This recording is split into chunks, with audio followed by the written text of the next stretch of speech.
এমন জায়গায় আঘাত করেন না আমাকে যে আমার ধৈর্যের বাঁধ ভাঙা যায়। আমাকে প্লিজ এমন জায়গায় আঘাত করেন না। তো এই লাইভের কিছুক্ষণ পরেই বারিশাকের হাজবেন্ড আলভির আয়হান সীমান্ত তিনিও সোশ্যাল মিডিয়ায় একটা পোস্ট করেন, যেখানে তিনি লেখেন, প্রিয় তনি আপু, আমি জানতে পারলাম আপনি আমার একটি স্ট্যাটাসে প্রচন্ড কষ্ট পেয়েছেন। এই বিষয়টা জানার পর আমিও খুব অনুশোচনাতে ভুগছি।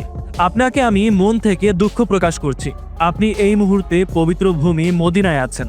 এই ভূমিতে থাকা অবস্থায় আপনি আমাকে ভাই হিসেবে আমার অনাকাঙ্ক্ষিত ভুলগুলোকে ভুলে যাবেন আশা করি।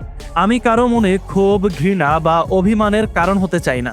আপনার হাজবেন্ড মরহুম সাদাত ভাইয়ের কথা যখন মনে করি, তখন আমার মেয়ের জন্মদিনে তার হাসি মাখা মুখ মনে পড়ে। ভাইয়া সত্যি অনেক ভালো মনের মানুষ ছিল। আল্লাহ যেন উনাকে জান্নাতের মর্যাদাপূর্ণ স্থানে জায়গা দেয়।